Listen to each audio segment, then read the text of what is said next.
Oi gente, eu sou o Thiago Negrini e hoje eu vou falar um pouquinho para vocês como é que funciona esse setor aqui de acionamento na empresa Casa e Companhia.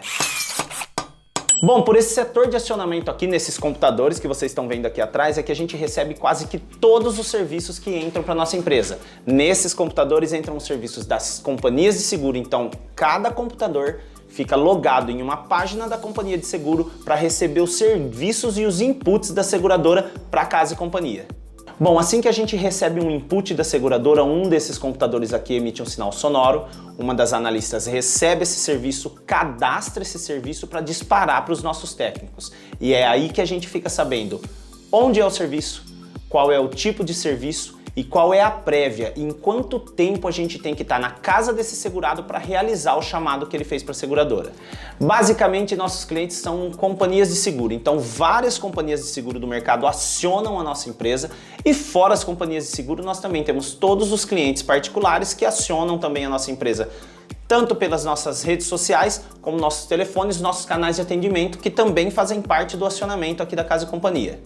Uma curiosidade que eu tenho para falar para vocês aqui é por que vários computadores? Thiago, qual a necessidade de tantos computadores dentro desse setor de acionamento dentro da Casa e Companhia e dentro da empresa?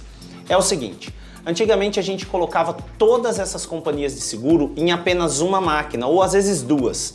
E acabamos percebendo nesse momento que quando uma analista estava pegando um serviço, por exemplo, de uma companhia de seguro, a outra companhia de seguro não conseguia acionar o serviço e isso a gente acabava perdendo o serviço, acabava trazendo um transtorno para a nossa empresa.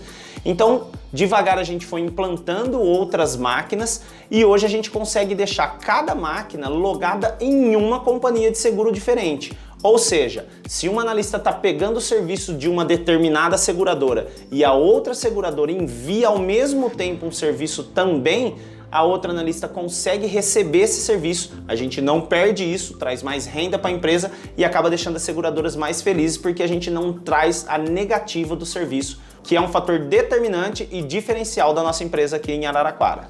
Bom, gente, esse é o acionamento aqui da Casa e Companhia, espero ter ajudado vocês um pouquinho com as nossas dicas, mostrando um pouquinho de como a gente funciona, como que trabalha a Casa e Companhia em Araraquara. Se você tem alguma dúvida, tem alguma dica também para deixar pra gente aí, deixa no comentário, se inscreve no canal, dá um likezinho no vídeo aí, ajuda a gente a crescer, tá joia? Um abraço, até o próximo vídeo e até mais! E se você gostou do nosso conteúdo ou conhece alguém que vai gostar desse conteúdo, compartilha nosso vídeo, segue nosso canal, dá uma força pra gente, tá joia? Abraço, até a próxima!